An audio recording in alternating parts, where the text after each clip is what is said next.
Bonjour à toutes et à tous et bienvenue dans la suite de notre lecture du livre de George Orwell 1984. Nous avions arrêté notre lecture lors de la deuxième partie, chapitres 1 et 2, où notre héros rencontra Julia, une jeune femme qui finalement s'avère être de son côté. Et pour eux, ça s'est plutôt très bien passé. Maintenant, nous allons voir la suite de notre belle histoire au chapitre 3. Sans plus tarder, c'est parti. On va pouvoir revenir une fois, dit Julia. En général, on ne risque rien à prendre la même cachette 2 fois, mais pas avant 1 mois ou 2, bien sûr. Sitôt réveillée, son comportement a changé. Elle est devenue affairée, efficace. Elle s'est rhabillée, a noué la ceinture rouge vif autour de sa taille et réglé les détails du retour. Winston trouve naturel de lui laisser la main car elle manifeste le sens pratique affûté qui lui manque et semble posséder une connaissance encyclopédique de la campagne autour de Londres accumulée au fil d'innombrables randonnées communautaires. L'itinéraire qu'elle lui fixe n'est pas celui de l'aller et ne l'amènera pas à la même gare. Ne jamais revenir par où l'on est arrivé, commande-t-elle comme elle énoncerait un principe. Elle partira la première et il devra attendre une demi-heure avant de la suivre. Elle a nommé l'endroit où ils pourront se retrouver après le travail dans 4 jours. C'est une petite rue des quartiers pauvres où se tient un marché généralement bruyant et très fréquenté. Elle traînera parmi les stands et fera mine de chercher des lacets de chaussures ou du fil à coudre. Si elle juge que la voie est libre, elle se mouchera à son approche. Dans le cas contraire, il devra passer devant elle sans la reconnaître. Mais, avec un peu de chance, en pleine foule, ils ne risqueront rien à parler 1/4 d'heure pour fixer le rendez-vous suivant. « Maintenant, faut que j'y aille, » lui dit-elle, dès qu'il a assimilé ses instructions. « On m'attend à 19h30. Il faut que je bosse 2 heures pour les jeunesses anti-sexe à distribuer des tracts ou je ne sais quoi. Quelle barbe! Tu peux m'épouster, j'ai pas de brindilles dans les cheveux, t'es sûr?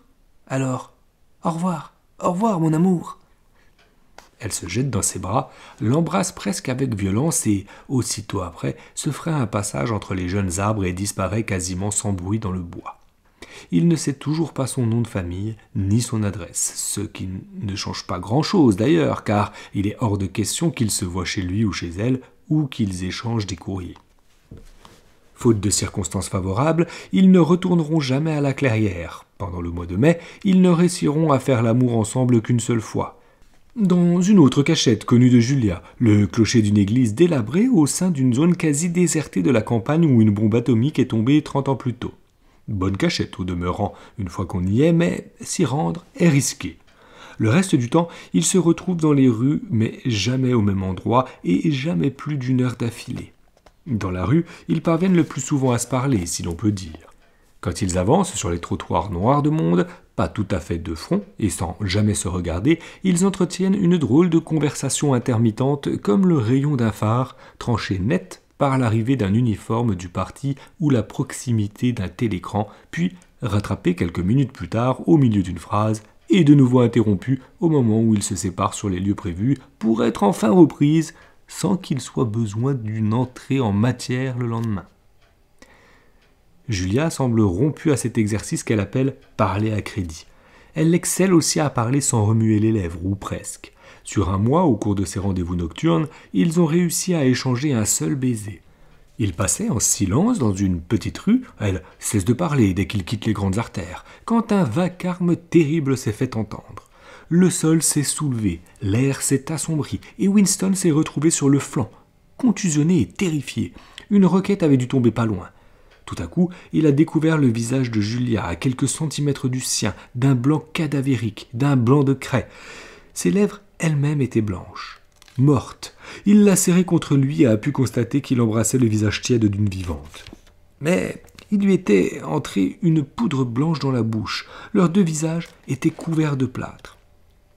Il y a des soirs où, une fois sur leur lieu de rendez-vous, ils sont réduits à se croiser sans échanger un signe parce qu'une patrouille vient d'apparaître au coin de la rue ou qu'un hélicoptère tourne au-dessus de leur tête. Quand bien même ce ne serait pas aussi dangereux, il ne leur est pas facile de trouver du temps pour se rencontrer. Winston fait des semaines de 60 heures et celles de Julia sont plus longues encore. Leurs jours de congé varient en fonction de la charge de travail, du moment et ne coïncident pas souvent. De toute façon, Julia a rarement une soirée complète à elle. Elle passe un temps incroyable à suivre des conférences, participer à des défilés, distribuer des tracts pour les jeunesses anti-sexe, préparer des banderoles pour la semaine de la haine, recueillir des fonds pour les campagnes d'économie et autres activités du même acabit. Ça paie, dit-elle, c'est du camouflage. Quand on suit les règles mineures, on peut se permettre d'enfreindre les règles majeures. Elle a même persuadé Winston d'hypothéquer une de ses soirées au profit de l'assemblage de munitions, volontariat accompli par des membres zélés du parti. Depuis, une fois par semaine, il vise des petits bouts de métal qui sont sans doute des pièces détachées de fusibles pour roquettes et s'ennuie ferme 4 heures d'affilée dans le nid à courant d'air d'un atelier mal éclairé où le choc des marteaux offre un contrepoids lugubre à la musique du télécran. Lorsqu'ils se sont retrouvés dans le clocher, ils ont comblé les interstices de leur conversation. C'était un après-midi torride où l'air immobile et brûlant sous la voûte empestait la fiente de pigeons. Ils sont restés des heures à parler sur le plancher poussiéreux jonché de brindilles, se levant chacun à son tour pour surveiller par les meurtrières si personne ne venait. Julia a 26 ans, elle habite un foyer avec 30 autres filles. « Je vis dans les relents des bonnes femmes », lui a-t-elle glissé au passage. « Je déteste les bonnes femmes. » Il avait vu juste, elle travaille bien au service littérature sur les machines à composer. Elle aime son travail qui consiste essentiellement à faire fonctionner et à entretenir un moteur électrique puissant mais capricieux. Elle se dit pas brillante, mais elle aime le travail manuel et les machines ne lui font pas peur. Elle a pu lui décrire tout le processus de composition des romans, depuis les directives générales du comité au plan jusqu'à la retouche finale de la brigade des rewriters. Cependant, le produit fini ne l'intéresse pas. Elle n'a rien d'une lectrice vorace. Les livres sont pour elle une marchandise comme une autre, confiture ou lacets de chaussures. Sa mémoire ne remonte pas au-delà des années 1960 et la seule personne qu'elle ait entendu parler de l'époque pré-révolutionnaire est un grand-père disparu lorsqu'elle avait 8 ans. À l'école, elle a été capitaine de l'équipe de hockey et elle a remporté la coupe de gymnastique 2 ans de suite. Elle a été cheftaine chez les espions, secrétaire de branche dans la Ligue de la jeunesse, avant d'intégrer les jeunesses antisexes. Elle a toujours été très bien perçue, et cette bonne réputation lui a valu d'être choisie pour travailler à la Porn Unit, sous-section du service littérateur qui fabrique de la pornographie de bas étage réservée aux prolos. Les gens qui y travaillent appellent cette unité la boîte à foutre, lui a-t-elle appris. Elle y est restée 1 an, où elle a contribué à produire des petits bouquins sous pli discrets. Histoire de fesser une nuit à l'école des filles, que les jeunes prolétaires achètent furtivement avec l'impression de se procurer une denrée illégale. « C'est quoi, au juste, ces livres ?» a demandé Winston. « D'affreuses conneries, ennuyeuses, comme la pluie. Il n'existe que 6 intrigues dont on redistribue les éléments d'un livre à l'autre. Bon, moi, je m'occupe que du kaléidoscope. Je n'ai jamais fait partie de la brigade des rewriters. Je ne suis pas assez littéraire, chérie, même pour ça. » Il a appris avec stupéfaction que tous les employés de la Porn Unit sont des femmes, à l'exception du directeur. La théorie, en l'occurrence, c'est que les hommes, dont les instincts sexuels sont moins contrôlables que ceux des femmes, risqueraient davantage d'être corrompus par les saletés qu'il faut manipuler.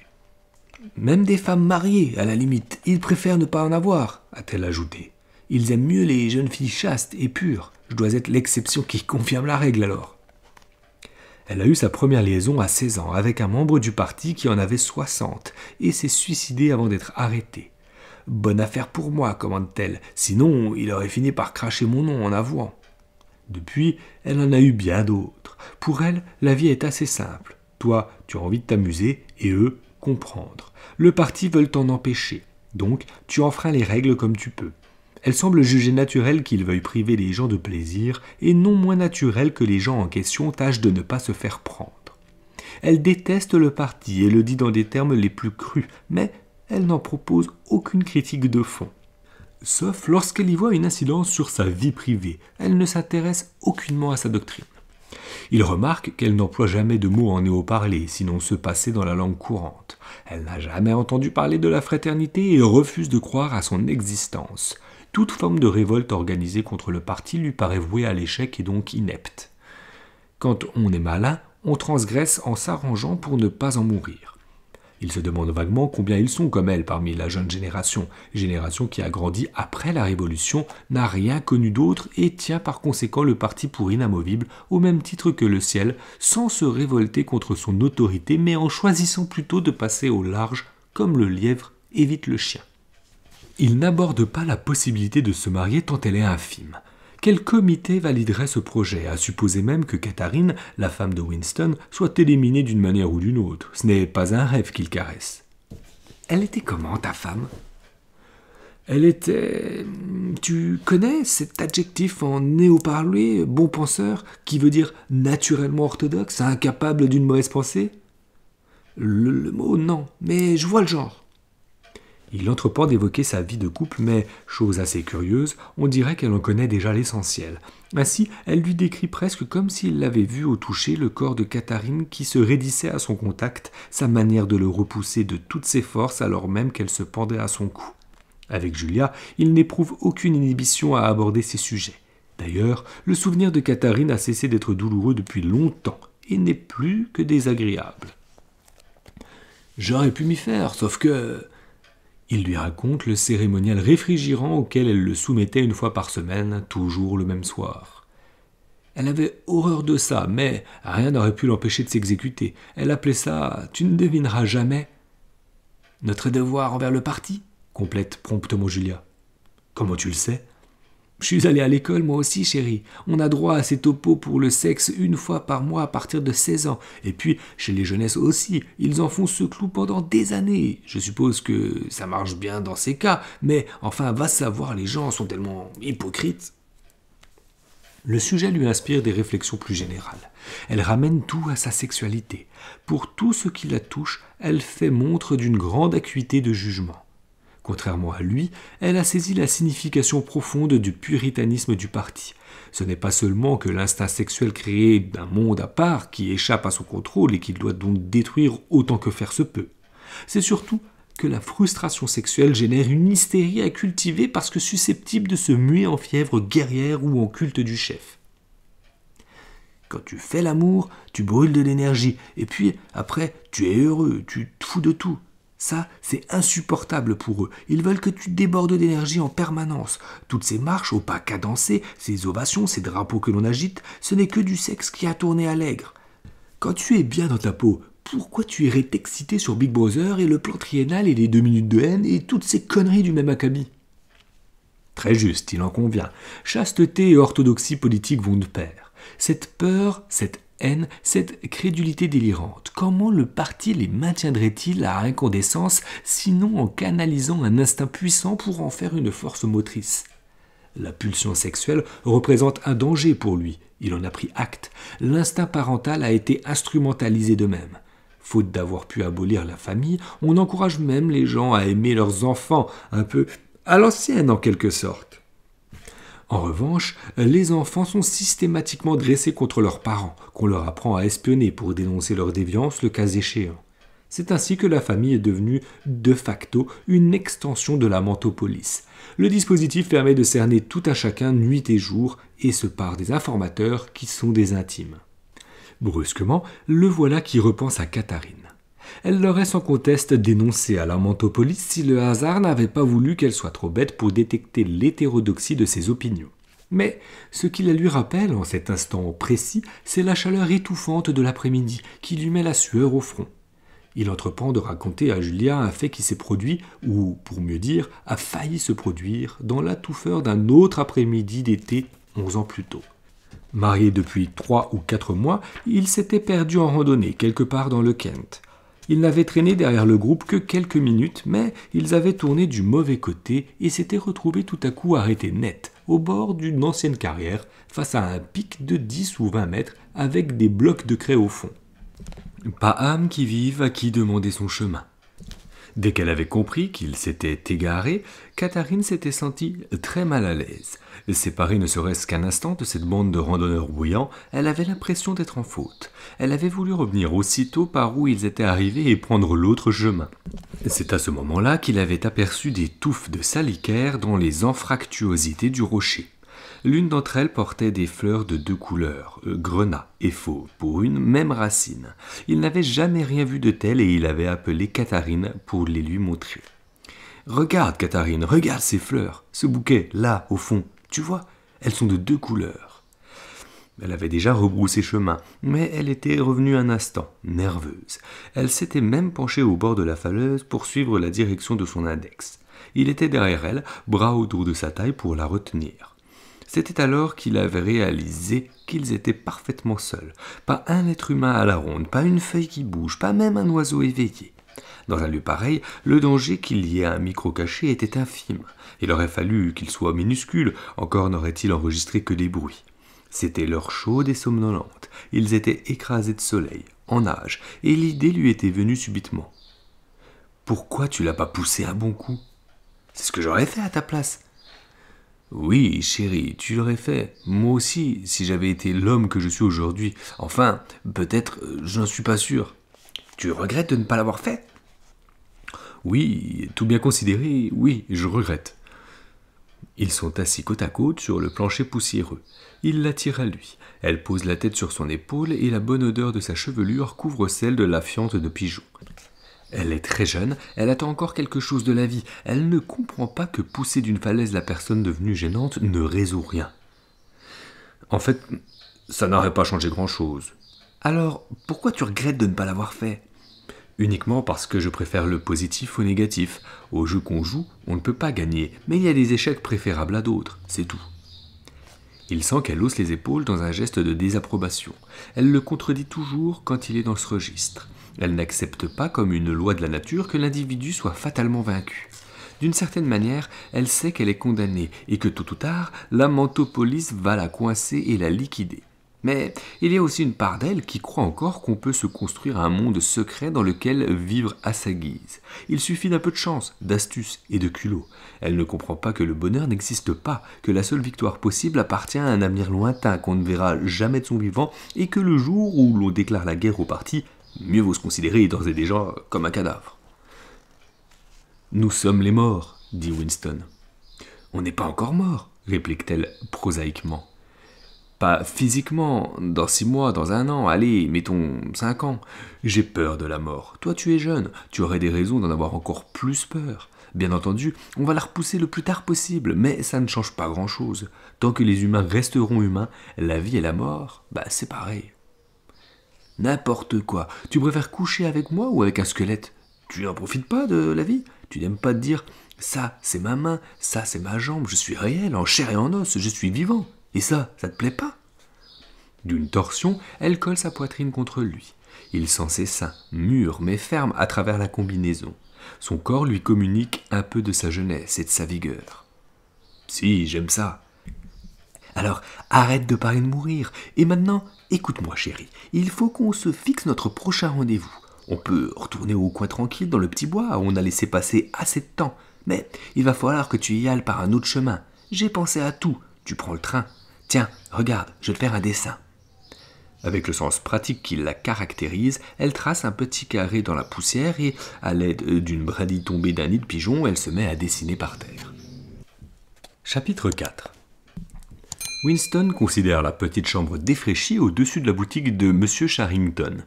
À côté de la fenêtre, le lit a été fait avec des couvertures éliminées et un traversin sans taie. La pendule à l'ancienne avec son cadran à 12 chiffres égrène les heures sur la cheminée. Dans un petit coin, sur la table pliante, le presse-papier de verre acheté lors de sa dernière visite luit doucement dans la pénombre. Dans l'âtre, un vieux réchaud à pétrole cabossé, une casserole et 2 tasses, fournies par M. Charrington. Il allume le brûleur et met de l'eau à bouillir. Il a apporté une enveloppe remplie de café de la Victoire et quelques pastilles de saccharine. Les aiguilles de la pendule indiquent 7h20, mais il faut comprendre 19h20. Il l'attend pour 19h30. Folie, folie, lui répète son cœur. Folie délibérée, gratuite et suicidaire. De tous les crimes qu'un membre du parti puisse commettre, c'est le plus difficile à cacher. À dire vrai, l'idée s'est petit à petit imposée à lui à partir d'une vision, celle du presse-papier se reflétant sur le bois de la table. Comme prévu, M. Charrington n'a fait aucune difficulté pour lui louer la chambre. Les quelques dollars que l'opération lui rapporte l'arrangent de toute évidence. Il n'a pas paru choqué et n'a pas joué la connivence louche lorsqu'il a compris que Winston voulait y entretenir une liaison.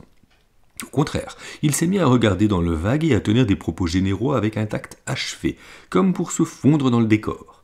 L'intimité est un bien précieux, a-t-il observé. Tout le monde a besoin d'un espace où se retrouver seul de temps en temps, et pour ceux qui sont au courant de la situation, rester discret relève de la plus élémentaire courtoisie. Il a même précisé, et on aurait dit qu'il se dématérialisait en le disant, que l'immeuble a 2 entrées et que la porte de derrière donne sur une ruelle. Sous la fenêtre, une voix chante. Winston jette un œil à l'abri du rideau de mousseline. Le soleil de juin est encore haut et dans la cour ensoleillée, un monstre de femme, véritable colonne romane, avec des avant-bras rougeaux et musclés, sanglés dans un tablier de toile grossière, évolue d'un pas lourd entre bassine et corde à linge où elle suspend des carrés blancs qui sont des couches de bébé. Dès qu'elle n'a plus d'épingle à linge dans la bouche, elle chante de sa voix puissante de contralto. C'était une romance d'un jour qui a fané comme un rêve de mai. Un regard, rien qu'un mot, et l'amour m'a volé mon pauvre cœur à jamais. L'air hante Londres depuis des semaines. Il fait partie des innombrables chansons du même tonneau produites à la seule intention des prolos par une sous-section du service musique. Les paroles en sont composées hors de toute intervention humaine par un appareil, le versificateur. Mais la femme chante d'une voix si mélodieuse que la navrante rengaine en deviendrait agréable à l'oreille. Il l'entend chanter, il entend le frottement de ses chaussures sur les dalles et les cris des enfants dans la rue, puis, au loin, la rumeur de la circulation. Et pourtant, la pièce semble singulièrement silencieuse grâce à l'absence de télécran. « Folie, folie, folie !» se répète-t-il. Comment imaginer qu'il fréquente cet endroit plus de quelques semaines sans se faire prendre ? Mais cette cachette, avec rien qu'à eux, entre 4 murs accessibles, représente une tentation à laquelle ils n'ont pas résisté. Pendant toute une période après leur visite au clocher, il leur a été impossible de se fixer rendez-vous. Les journées de travail se sont allongées de manière sensible en prévision de la semaine de la haine. Il reste encore 1 mois, mais les préparatifs grandioses autant que méticuleux donnent un surcroît de travail à tous. Ils ont fini par se trouver un après-midi libre, le même jour, et ils sont convenus de retourner dans la clairière du bois. La veille du jour dit, ils se sont rencontrés brièvement dans la rue. Comme d'habitude, ils se laissaient porter l'un vers l'autre par la foule et il la regardait à peine, mais un coup d'œil lui a suffi pour remarquer qu'elle était plus pâle que d'ordinaire. « C'est fichu », lui a-t-elle murmuré quand elle a juré qu'il pouvait parler sans risque. « Pour demain, je veux dire. »« Quoi ? Demain après-midi, je pourrais pas venir. »« Et pourquoi ? Pour la raison classique, elles sont arrivées en avance ce mois-ci. » Sur le moment, il a ressenti une violente colère. Depuis 1 mois qu'il la connaît, son désir pour elle a changé de nature. Au début, il ne s'y mêlait guère de vraie sensualité. La première fois qu'ils ont fait l'amour, c'était seulement un acte de volonté, mais la deuxième, il en a été tout autrement. L'odeur de sa chevelure, le goût de sa bouche, le contact de sa peau se sont glissés en lui, ou bien dans l'air ambiant. Elle lui est devenue une nécessité physique, un besoin, mais aussi un dû. Quand elle lui a annoncé qu'elle ne viendrait pas, il a eu le sentiment qu'elle le flouait. Mais au même instant, la foule les a poussés l'un contre l'autre et leurs mains se sont touchées. Elle lui a serré le bout des doigts d'un geste qui n'appelait pas le désir mais l'affection. Il s'est dit tout à coup que, lorsqu'on vit avec une femme, cette déconvenue mensuelle devient un phénomène normal. Une tendresse profonde qu'il n'avait encore jamais éprouvée pour elle l'a inondé. Il rêverait d'être marié avec elle depuis 10 ans, de marcher dans les rues, comme en ce moment, mais sans se cacher, sans peur à échanger des banalités et acheter des choses pour la maison. Il rêverait surtout d'avoir un lieu à eux où ils ne se sentent pas obligés de faire l'amour chaque fois qu'ils se voient. Ce n'est pas dans l'instant, mais le lendemain que l'idée de louer la chambre de M. Charrington lui est venue. Quand il en a parlé à Julia, elle a accepté avec un empressement inespéré. Ils savent aussi bien l'un que l'autre qu'ils commettent une folie, qu'ils creusent leur tombe. Assis au bord du lit, ils repensent aux caves du ministère de l'amour. Curieux, comme on a une conscience à éclipse de cette horreur préétablie. Gravée dans l'avenir, elle précède la mort aussi inéluctablement que 99 précèdent 100. À défaut de l'éviter, on pourrait tenter d'en retarder l'échéance. Or, il arrive que, par un acte conscient et délibéré, on choisisse au contraire de l'avancer. Un pas vif résonne dans l'escalier. Julia fait irruption dans la pièce. Elle transporte un sac à outils en jute comme il l'a souvent vu le faire au ministère. Il vient au-devant d'elle pour la prendre dans ses bras, mais elle se dégage promptement, en partie parce que le sac l'encombre. « Une petite seconde, regarde un peu ce que j'ai là.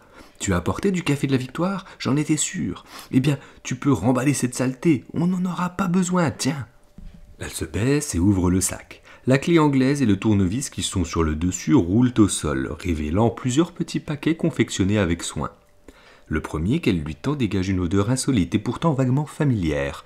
Il est plein d'une poudre un peu lourde, on dirait du sable au toucher, où le doigt s'enfonce. Du sucre? Du vrai, pas de la saccharine, et ça c'est une boule de vrai pain blanc, pas de la saloperie qu'il nous refile. Tiens, voilà un pot de confiture et une boîte de lait, mais regarde ça, et j'en suis pas peu fier de m'en être procuré. Il a fallu que je l'enveloppe dans la toile parce que...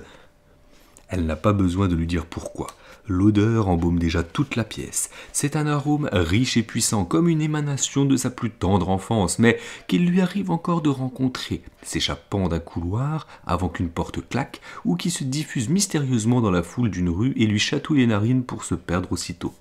« Du café !» murmure-t-il. « Du vrai café !»« Du café réservé aux parties intérieures, il y en a 1 kilo !»« Comment tu t'es procuré ces merveilles ?» Ça vient du parti intérieur. Ils ont de tout ces cochons-là, de tout. Seulement, bien sûr, entre les serveurs, les domestiques, les gens autour, il y a de la fauche. Regarde, j'ai même un petit paquet de thé. Accroupi à côté d'elle, il déchire un coin du paquet. Du vrai thé, pas des feuilles de mûrier. Il en circule beaucoup ces temps-ci. Je crois qu'ils ont pris l'Inde, un truc comme ça. Mais écoute-moi, chérie, je veux que tu me tournes le dos 3 minutes. Va t'asseoir de l'autre côté du lit, ne t'approche pas de la fenêtre et ne te retourne pas avant que je te le dise.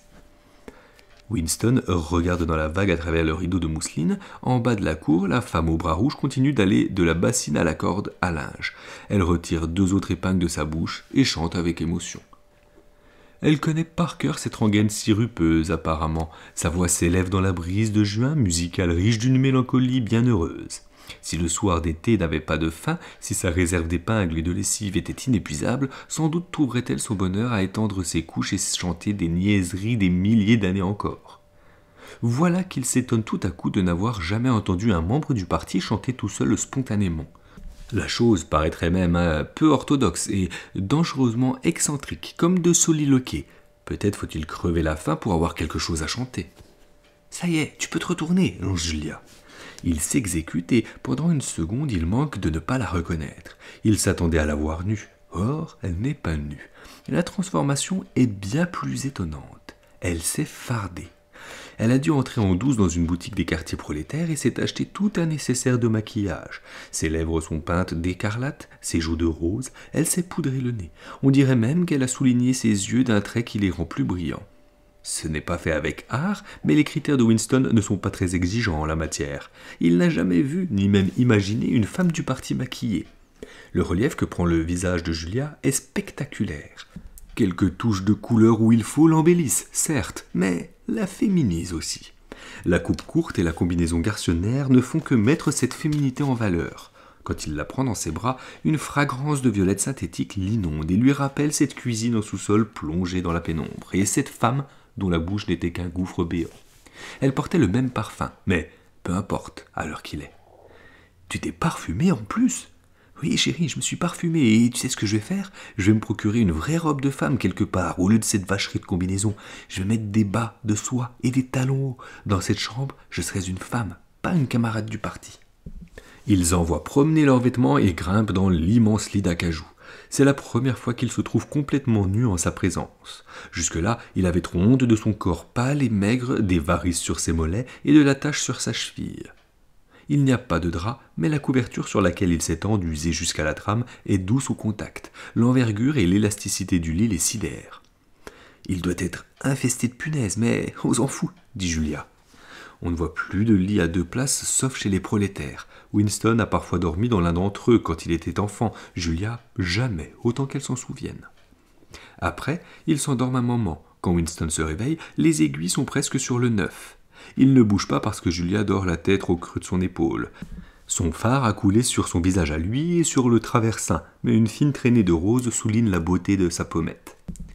Un des derniers rayons de soleil mordoré se pose au pied du lit et illumine la cheminée où la casserole d'eau bout à gros bouillon.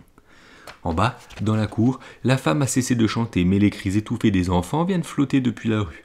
Il se demande vaguement si, dans le passé aboli, il était courant de rester ainsi à la fraîche, un soir d'été, hommes et femmes faisant l'amour quand bon leur semblait, parlant de tout et de rien quand bon leur semblait, sans éprouver le besoin impérieux de se lever à l'écoute des bruits paisibles de l'extérieur. Ça n'a jamais dû paraître normal à aucune époque des choses pareilles. Julia se réveille, se frotte les yeux et se dresse sur le coude pour regarder le réchaud. La moitié de l'eau s'est évaporée, je vais me lever et faire du café dans un instant. Il nous reste 1 heure. L'extinction des feux, c'est à quelle heure dans ton immeuble ? 23h30.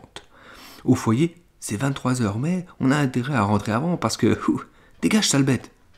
Elle s'arrache au lit d'un coup de rein, attrape une chaussure par terre et la catapulte d'un geste garçonnier, exactement comme elle avait lancé le dictionnaire pendant les 2 minutes de haine. Qu'est-ce que c'était ?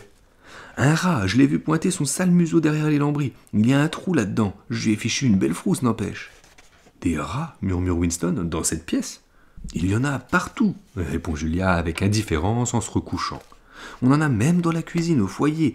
Il y a des quartiers où ils grouillent carrément. Tu savais qu'ils s'attaquent aux enfants ? Ah si, dans certaines rues, les femmes n'osent plus laisser un bébé toute seule 2 minutes. C'est les gros rats marrons les plus agressifs. Et le plus infect, c'est que ces sales bêtes... Je ne veux pas savoir, interrompt Winston en serrant les paupières. Mon cœur, tu es tout pâle, qu'est-ce qu'il y a ? Ça te dégoûte ? Un rat, c'est l'horreur absolue pour moi. Elle le serre contre elle et s'accroche à lui des bras et des jambes comme pour le rassurer par la chaleur de son corps. Il tarde à rouvrir les yeux. Pendant un moment, il a l'impression d'être revenu dans le cauchemar qu'il a fait plusieurs fois au cours de sa vie. C'est toujours plus ou moins le même. Il est face à un mur de ténèbres et de l'autre côté de ce mur se trouve quelque chose d'insoutenable, quelque chose de trop terrible pour qu'il le regarde en face. Pourtant, il sait au plus profond de lui qu'il ne fait que se leurrer parce qu'en réalité, il n'ignore pas ce qu'il y a derrière le mur de ténèbres. Au prix d'un effort mortel, comme s'il s'arrachait une partie du cerveau, il pourrait même débusquer sa hantise. Il se réveille toujours avant d'avoir découvert de quoi il s'agit, mais il semble bien y avoir un rapport avec ce que disait Julia avant qu'il l'interrompe. « Pardon, c'est rien, j'aime pas les rats, voilà tout. » « Ne t'inquiète pas, chérie, pas question de supporter ces sales bêtes ici. Je vais boucher le trou avec un morceau de jute avant qu'on parte, et la prochaine fois, j'apporterai du plâtre et je ferai le travail proprement. » Déjà, l'instant de panique est à demi oublié. Vaguement peinaud, il s'adosse à la tête de lit. Julia s'est levée, elle a enfilé sa combinaison et fait le café. L'arôme qui se dégage de la casserole est si puissant et si alléchant qu'il ferme la fenêtre pour ne pas éveiller les curiosités. Plus délectable encore que l'odeur du café, sa texture soyeuse donnée par le sucre, plaisir oublié depuis toutes ces années saccharinées. Une main dans la poche et l'autre tenant sa tartine de confiture, Julia déambule, son regard glisse sur l'étagère de livres, elle signale la meilleure façon de réparer la table pliante, elle se laisse tomber dans le fauteuil en lambeaux pour voir s'il est confortable, elle examine avec une indulgence amusée la pendule saugrenue. Elle apporte le presse-papier sur le lit pour le voir sous un meilleur éclairage. Il le lui prend, fasciné comme toujours par ce verre lisse comme une goutte de pluie. « Qu'est-ce que c'est d'après toi ?» demande Julia. « Rien de spécial, je crois. Ça ne servait à rien de précis, je veux dire. C'est bien ce qui me plaît. C'est un petit bout d'histoire qu'ils ont oublié de réécrire. Un message venu d'un autre siècle, pour qui saurait le lire. Et le tableau là-bas ?» Elle désigne la gravure sur le mur opposé. « Il a 100 ans, tu crois ?»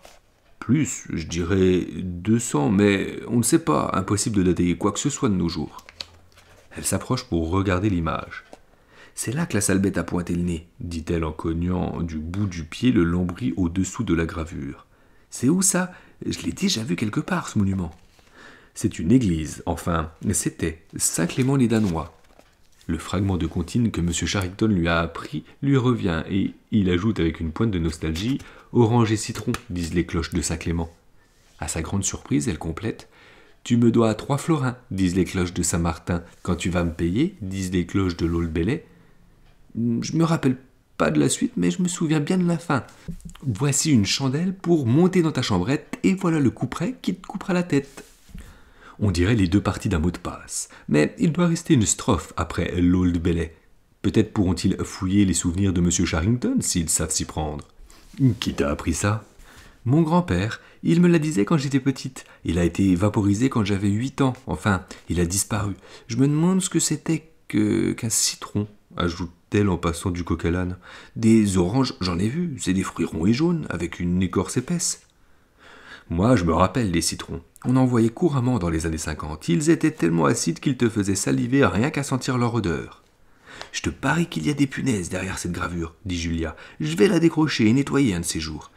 Il doit être à peu près l'heure de partir. Il faut que je retire mon maquillage. Quelle barbe! Après, je t'enlève le rouge à lèvres que je t'ai mis sur la figure.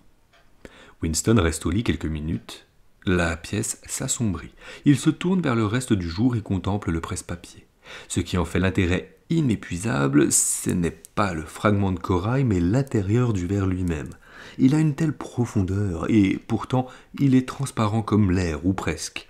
Il évoque la voûte du ciel et renferme un minuscule univers avec son atmosphère. Winston a le sentiment qu'il pourrait s'y introduire et que d'ailleurs il y est déjà avec le lit d'acajou, la table pliante, la pendule et la gravure ainsi que le presse-papier. Il représente la pièce où il se trouve et le corail est la vie de Julia et la sienne, figée dans une forme d'éternité au cœur du cristal.